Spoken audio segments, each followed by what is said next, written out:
Ja, hallo, wir sitzen hier mit David Braben und Adam Woods und schauen uns heute Elite an. Und zuerst gucken wir uns ein bisschen das Gameplay an des Spiels und später machen wir dann noch ein Interview. Okay, Adam, go ahead.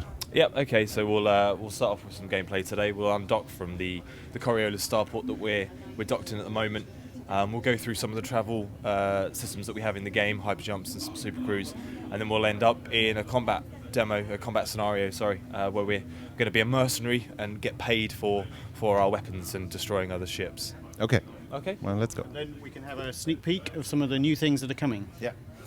Also wir schauen uns erstmal ein bisschen das Gameplay an und dann schauen wir uns auch noch was Neues an. Geht jetzt direkt los. Der Adam spielt das jetzt für uns hier. So you can see that we're returning back to the inside of the bay, inside the Coriolis starport. See some of the scale, it's an absolutely huge bay inside.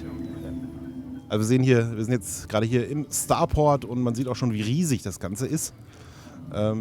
Ja, und das kennen Elite-Fans natürlich, der Dock quasi, der uns jetzt rausbringt ins All. We're in one of the new ships that we've just recently released as well, which is called the Eagle, and it's one of the fighter class ships.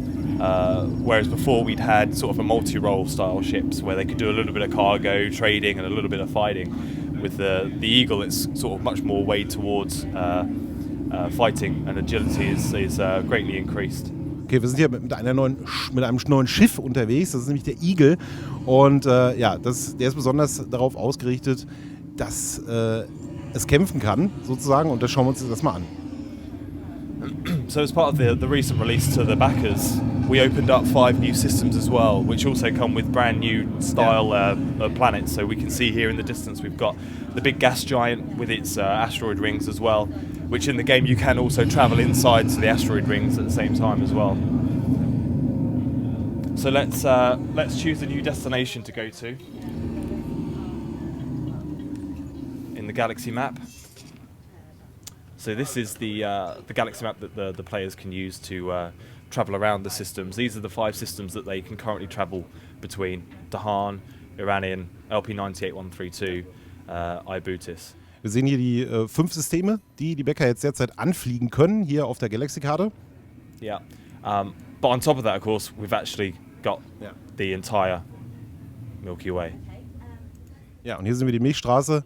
Also Elite Dangerous ist auch wieder sehr, sehr groß. Yeah, so you can see that it's actually, it's modelled on the real Milky Way. So if we move over to the other side, you can see that we've got lots of stars and they're all selectable, at which point you can get a little bit more information on them. And in the final game, if people can get there, then they can jump and explore and find out what's there. Okay.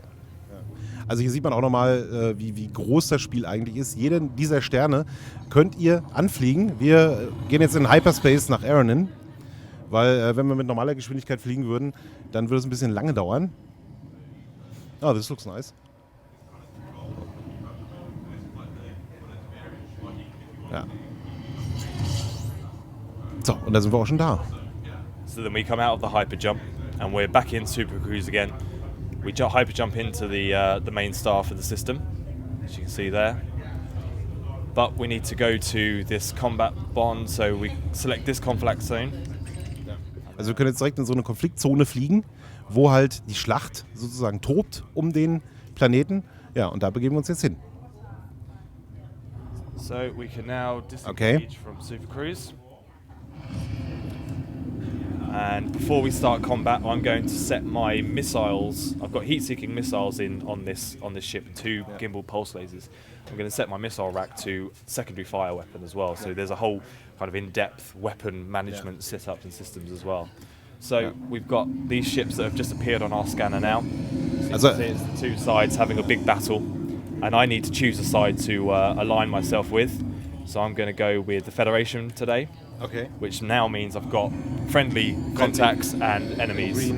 So now we go after some of the red guys. Ja, also Adam hat sich jetzt hier für eine Fraktion entschieden, hat seine Waffen konfiguriert und er hat sich für die Föderation entschieden. Und ja, jetzt geht's los. So these are the pulse lasers going off now. So throttle back. There he is. We can see that once we've got targeted him, we can see more information on his shield and his weapons. Das habt ihr natürlich schon gesehen, wenn ihr unser Gameplay-Material gesehen habt auf unseren Webseiten. Da sieht man halt, er hat das Schiff jetzt im Fokus. Unten links kann man sehen, wie es um das Schiff steht, das wir gerade attackieren. Und ja, wir haben es geschafft. Nummer 1 ist down. So you can see here, I've just received 500 credits for destroying that enemy from the Federation guys. So that's my combat bond accepted. Also 500 Credits hat das Ganze jetzt gegeben, weil natürlich soll es sich lohnen, wenn ihr kämpft in Elite. We target another guy, so we're going to go after a Cobra this time. Use our lasers to take out some of his shields. See his hull's going down now. And once I've got tone, I can... And then another 500 credits, yeah. Jetzt haben wir gerade eine Cobra erlegt. So this is one of the bigger ships in the game. This is a Type 9. Let's see if I can go after that. So how long do you have to fight? How long? As long as you want to, as long as you think it's safe, really. Okay. I'm under attack, my shields are down, and I'm only at 54% hull, so I'm in quite a dangerous situation at the moment. So I might try and escape this situation now. See if we can get away. Also wir müssen jetzt nicht bis zum Ende der Schlacht bleiben, sondern wir können uns natürlich auch verabschieden hier. Jetzt ist das sogar ziemlich sinnvoll, weil wir haben nur noch 54% auf unserer Hülle und deswegen verziehen wir uns jetzt.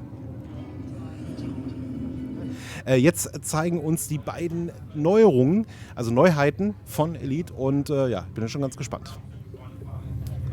So what we're loading up here is a sneak peek into the next release, one of the new systems that we're lining up to be released to the backers, along with a brand new style starport as well.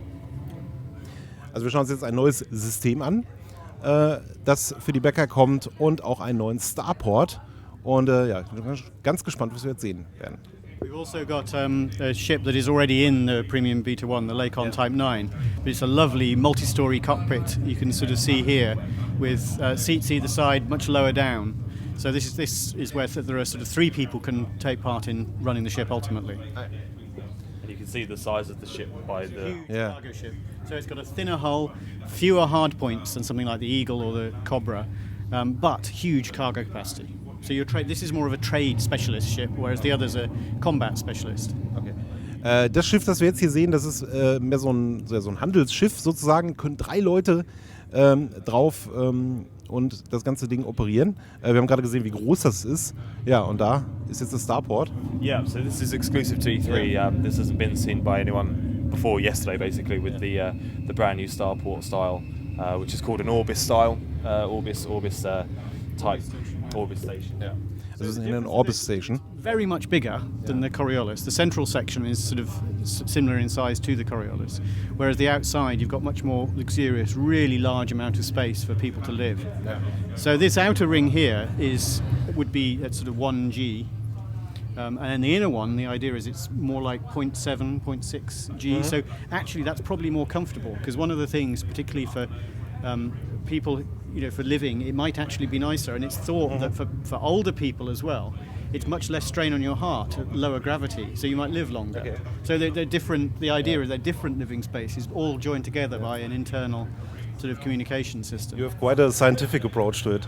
Absolutely, yes. You can also see, if you look in the detail here, of the clouds, very, very subtly, because these clouds are all at different heights. You can see the shadow being cast by the clouds on the other clouds, Awesome. which is nice, because Jupiter and Saturn, they're not completely smooth. The clouds are all piled up. And the red spot, which we can't see on this one, but the Jupiter's red spot is much lower in. So it's this turbulent, sort of almost like a plug hole with the gas going down it. Ja. Also auch die Wolken, die man da sieht, die Gaswolken auf dem Planeten, die sind halt auch realistisch. Man sieht ja mal unterschiedliche Höhen und so weiter. Also echt krass, was hier an Detail umgesetzt wird. We can see here on this one, interestingly, that the rings are a lot thinner than on the other. You can sort of see right through them. Yeah. Whereas on other systems, and you can sort of see where the shadow goes across the ring, they're actually a lot thicker. So this will have a lot fewer rocks, or they'll be smaller. So they're all different. They're all different types of environments, and they'll have different chemical compositions. Some of which are very attractive to mine. Okay. Also man sieht ja auch zum Beispiel an den Ringen, weil die auch sehr dünn sind und wenig Steine haben beispielsweise. Da kann man dann zum Beispiel auch erkennen, dass da ganz besondere Rohstoffe sind, die dann natürlich sehr attraktiv sind, um sie zu minen. So yeah, I think that's a good sneak peek into where Fantastic. we currently are and Okay. where we're coming next. Great.